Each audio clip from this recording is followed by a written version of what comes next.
Hola, qué bueno poder volver a reencontrarnos en esta mañana de 14 de mayo de 2020 para una vez más considerar el estudio de la palabra del Señor. En este caso vamos por la séptima enseñanza de nuestra serie Discipulado Bíblico, al cual hoy titulé Moldeados por Él.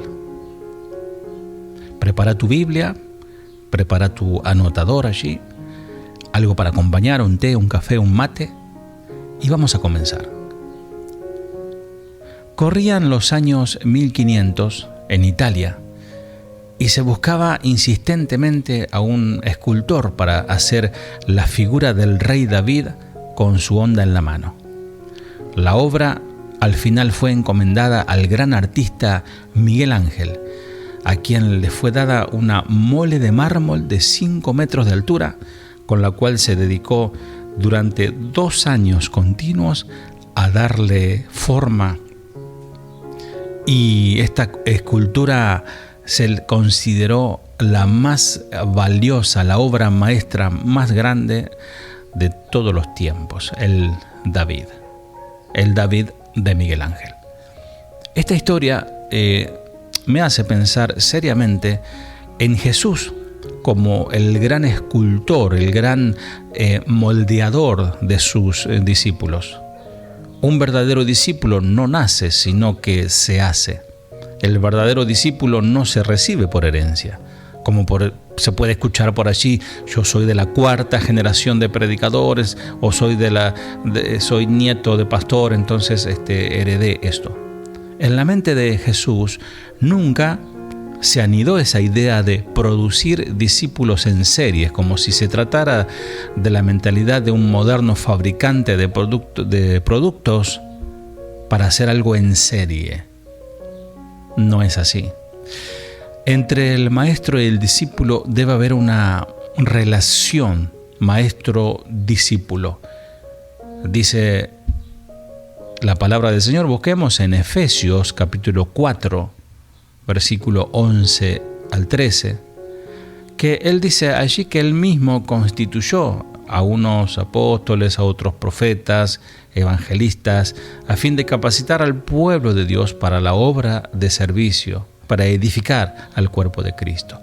Voy a leer este texto en la versión Biblia lenguaje sencillo. En realidad, todos los textos que voy a leer a partir de ahora en esa versión, ustedes comparan después con la Reina Valera 1960 y con Biblia lenguaje sencillo.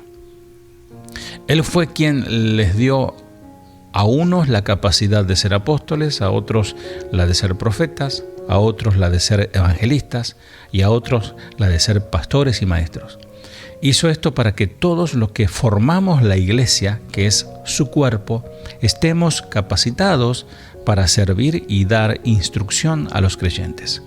Así seremos un grupo muy unido y llegaremos a tener todo lo que nos falta. Seremos perfectos como lo es Cristo por conocer al Hijo de Dios y por confiar en Él.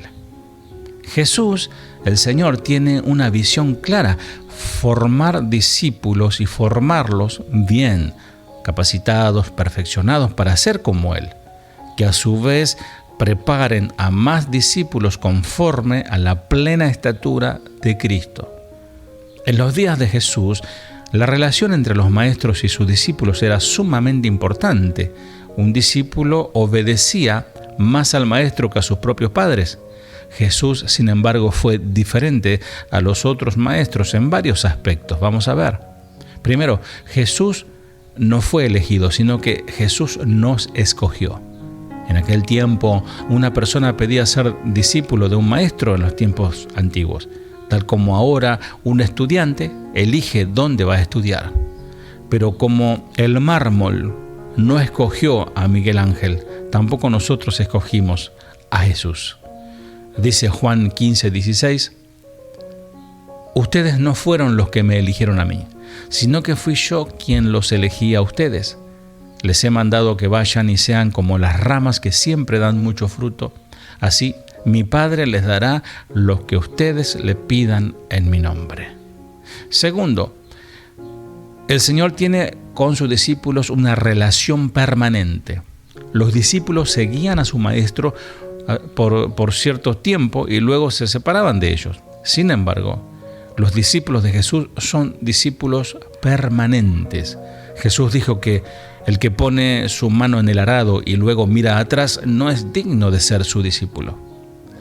Si vos decís ser discípulo, debes dejar el estilo de vida del mundo. Si no, recordemos, por ejemplo, la historia de la esposa de Lot, la cual no pudo contenerse de mirar hacia Sodoma y Gomorra, símbolo del pecado, y cómo terminó convirtiéndose en una estatua de sal. Tercer punto, beneficio espiritual y no carnal. En tiempo de Jesús, además, un discípulo se revestía del prestigio de su maestro, es decir, obtenía fama, reputación, riqueza por causa de su tutor. El apóstol Pablo fue discípulo de Gamaliel, dice las Escrituras, un hombre tan reconocido que superaba el título de rabí, es decir, maestro, y era llamado Rabán, que significa nuestro maestro. Sin embargo, Pablo tuvo aquello por basura al contrastarlo con la riqueza espiritual del conocimiento de Cristo. Los discípulos de Jesús no debemos esperar fama, todo lo contrario. Mateo 5:11. Dios los bendecirá a ustedes cuando por causa mía la gente los maltrate y diga mentiras contra ustedes. Alégrense, pónganse contentos, porque van a recibir un gran premio en el cielo. Así maltrataron también a los profetas que vivieron antes que ustedes. Miren, a Jesús le llamaron demonio, borracho, comilón, amigos de publicanos y pecadores, etc. Aún hoy se sigue difamando el nombre de Jesús. No hace mucho, por ejemplo, se estrenó una película donde se afirmaba que Jesús tenía a María Magdalena como amante. Y sin ir más lejos, no hace mucho, allí en Netflix está dando vuelta una serie que muestra a Jesús en un contexto de homosexualidad, calumnias.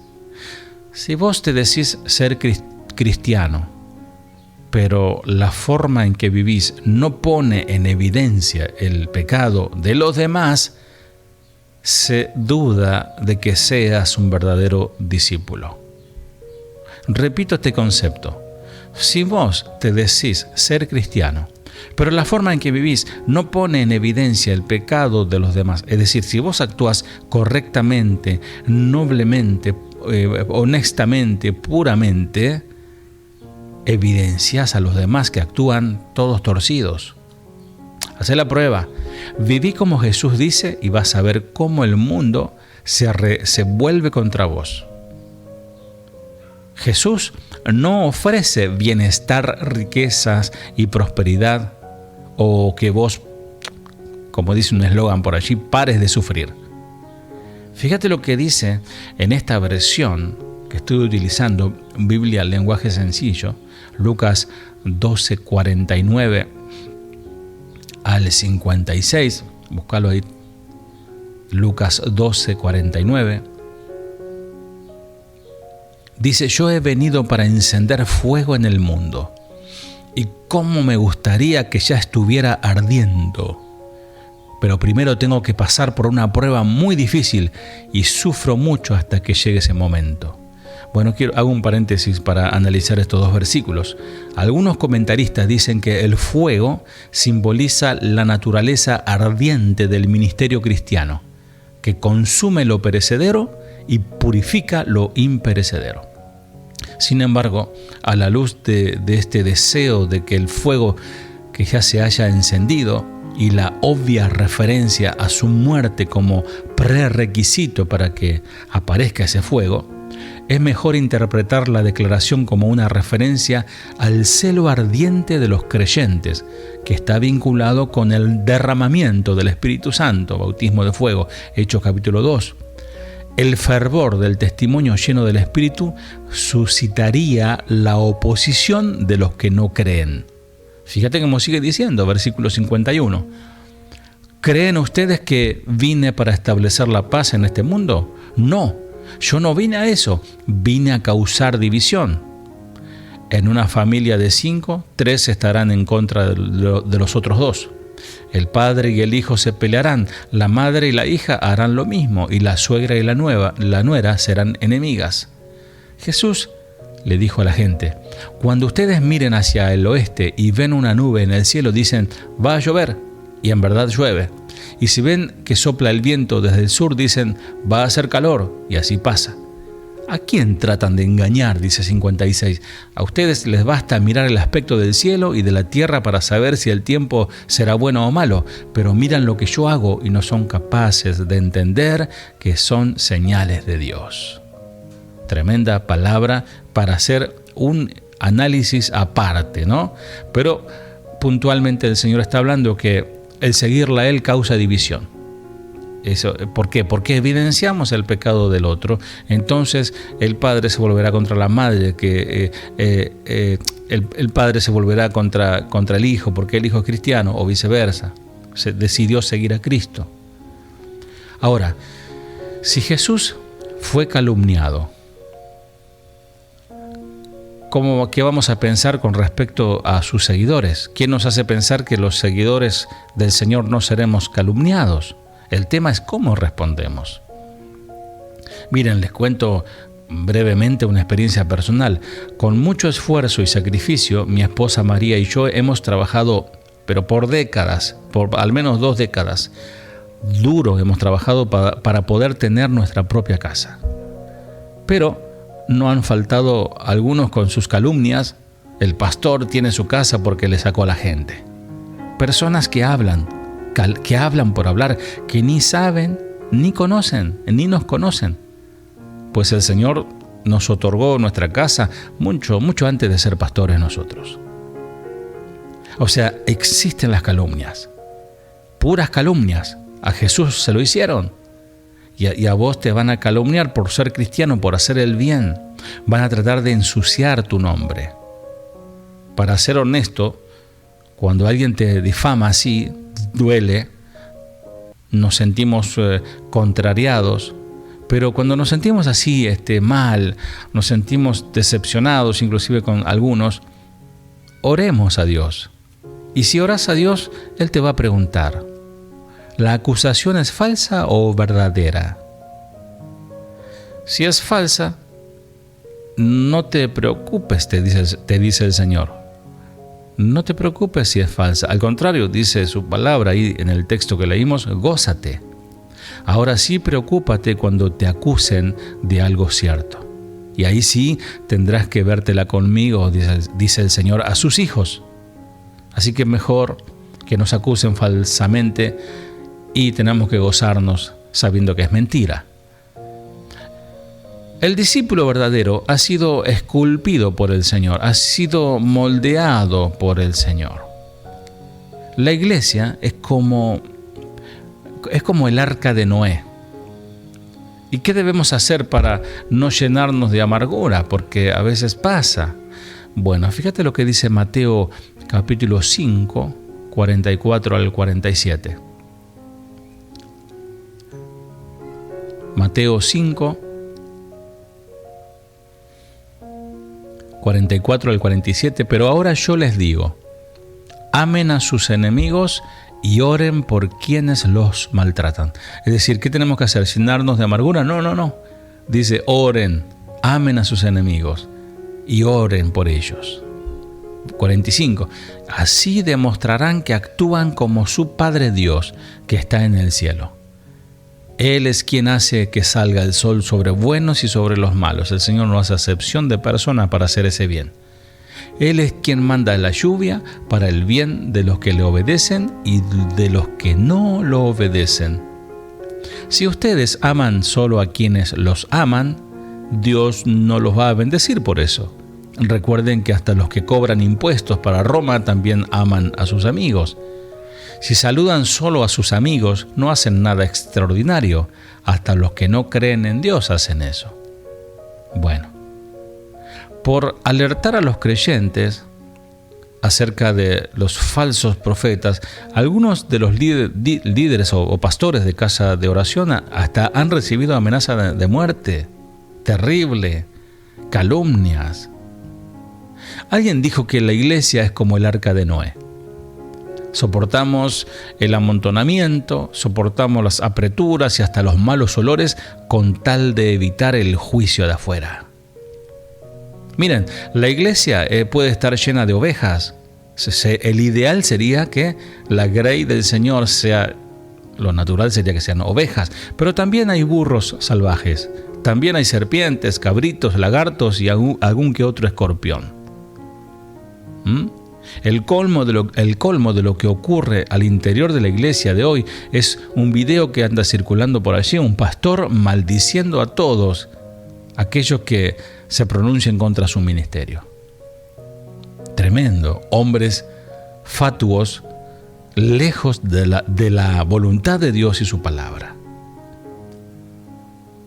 En contraparte, es hermoso observar la formación con martillo y cincel del apóstol Pedro en la Biblia. Su enseñanza no se parece en nada a lo que hoy se predica en estos días. Fíjate lo que dice Primera de Pedro, capítulo 2, 20 al 22. Si alguno es castigado por hacer algo malo y soporta con paciencia el castigo, no está haciendo nada extraordinario. Pero si uno sufre y soporta el sufrimiento por haber hecho algo bueno, Dios lo bendecirá.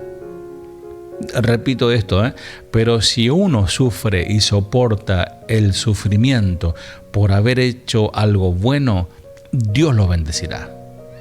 Si acaso sufren injustamente, recuerden que Dios les ha ordenado sufrir con paciencia.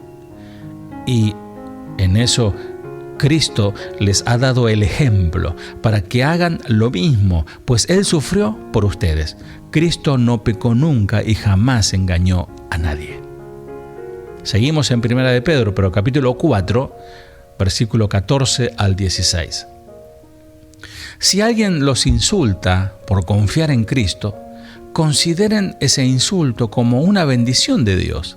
Vamos de vuelta porque pareciera como que no es de este planeta. Bueno, no, es palabra de Dios, pero es para nosotros, los hombres, que debemos parecernos más a Cristo, los discípulos. Si alguien los insulta por confiar en Cristo, consideren ese insulto como una bendición de Dios. Eso significa que el maravilloso Espíritu de Dios estará siempre con ustedes. 15. Si alguno de ustedes sufre, que no sea por ser asesino, ladrón o bandidos, ni por meterse en asuntos ajenos. Si alguno sufre por ser cristiano, no debe sentir vergüenza, sino darle gracias a Dios por ser cristiano. Tremendo. Ser llamados cristianos antiguamente era una burla durante el primer siglo. Nadie quería llamarse cristiano, el que no fuera cristiano. Hoy parece ser una moda. Aparecen un montón de artistas y famosos que dicen ser cristianos, pero viven según el mundo. Un discípulo verdadero debe ser como el maestro. Un verdadero discípulo debe llevar una vida como la de su maestro. He aquí algunos ejemplos de las áreas de su vida en las que debemos imitar a nuestro maestro, Jesús. Primero, vida moral. Nuestra vida debe ser moralmente limpia entre nosotros, en la iglesia. Hay personas que lamentablemente no tienen esta cualidad básica para ser discípulos del Señor. Su moral por el suelo. Segundo, vida cristiana, vida familiar. Nuestra vida familiar debe ser como lo desea el Señor Jesús. Relata ahí un pastor amigo, una hermana nos ha comentado, dice él, que su esposo la golpea y maltrata a sus hijos. Y se le preguntó si su papá es cristiano y la niña dijo, sí, él dice que es cristiano y conoce muy bien la palabra de Dios. ¡Qué bárbaro! Una verdadera vergüenza. Nuestra vida familiar debe ser agradable a Dios. No creo que alguien no entienda en qué consiste esto. Alguien que no tiene una vida familiar cristiana no puede llamarse discípulo de Jesús. Tercero, vida laboral. Nuestra vida laboral también debe ser conforme a lo que dice el maestro. Si vos le mentís a tu patrón, o le cobrás cuentas falsas, o trastocás las boletas alterándolas, seamos claros, seamos claros, vos no sos un verdadero discípulo del Señor. Algunos son simpatizantes. ¿Qué son simpatizantes o discípulos? Aquí la palabra hace una distinción entre los discípulos y la multitud de simpatizantes. Dice Marcos 3:7, Jesús se retiró al lago con sus discípulos y mucha gente de Galilea lo siguió. Los muchos simpatizantes, como lo hemos visto en otra de las lecciones, seguían al Señor por sus milagros, porque Él multiplicaba los panes y los peces, querían comer. Y muchos de esos simpatizantes, en un momento dado, sacaron ramas de palmas y clamaron: «Hosana al Hijo de David». Pero apenas unos días después le pidieron a gritos a Pilato que liberara a Barrabás y crucificara a Jesús. Pregunto, ¿de qué lado estás? ¿Simpatizante o discípulo? Hoy en día muchos buscan a Jesús por lo que Él les puede dar. Vienen por su sanidad, vienen a presenciar un avivamiento o a recibir la lluvia de polvo de oro, pero los verdaderos discípulos se interesan por lo que dice Jesús, por sus enseñanzas y por obedecerla. En un momento le dijeron: «Señor, enséñanos a orar». Un día los discípulos le pidieron a Jesús que les enseñara a orar. Jesús les respondió con las que ahora son las palabras más recordadas de la Biblia. Y examinemos un poquito estos textos de las instrucciones del Maestro que está moldeando y formando a sus discípulos. Dice: Padre nuestro, ahí en Mateo 5, Padre nuestro que estás en el cielo, santificado sea tu nombre. Padre nuestro que estás en el cielo, santificado sea tu nombre.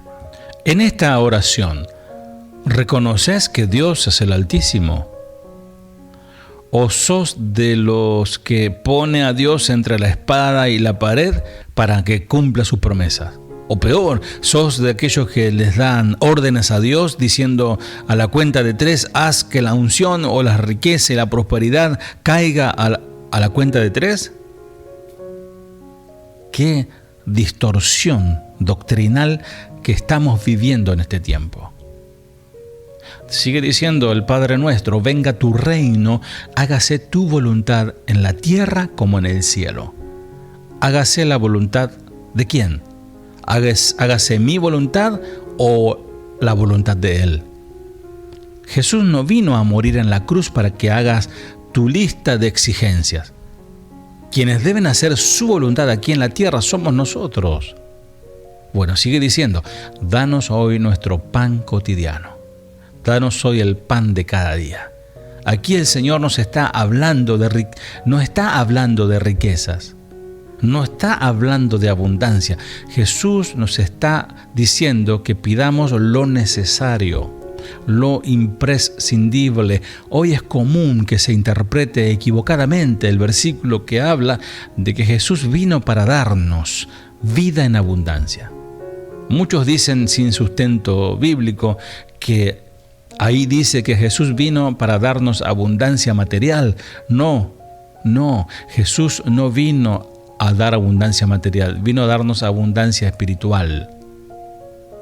Sigue diciendo: perdónanos nuestras deudas como también nosotros perdonamos a nuestros deudores. ¿Perdonas a quien le hacen daño? ¿Perdonas al que te ofendió, al que te difamó? Los verdaderos discípulos perdonan. Y no nos dejes caer en tentación, sino líbranos del mal. Santiago habla de que debemos resistir al diablo y que éste huirá de nosotros. Huirá, sí, pero va a volver, regresa. Tenemos que luchar contra el diablo de la misma manera en que lo hizo el Señor, nuestro Maestro, con la palabra de Dios, no con aceites mágicos, ni andar atando, ni desatando, ni haciendo lucha por los aires. Resistencia. El barro no se resiste al alfarero. El mármol no se resistió a las manos de Miguel Ángel. El verdadero discípulo no se resiste a las manos del maestro. El cincel del escultor sobre nuestras vidas dolerá, porque es un trato fuerte, va sacando lo que nos sirve, va sacando lo que sobra, lo que nos parece bueno, pero su intervención sobre nuestras vidas valdrá la pena. Señor, solo en tus manos puedo ser formado. No quiero ser formado por las filosofías, los pensamientos de este mundo. Quiero ser formado por tus manos. Ayúdame, Señor, en el nombre de Jesús. Amén. Bueno, amado, amada, si el Señor no dice otra cosa, nos volveremos a encontrar el próximo jueves por este mismo medio. Que Dios te bendiga.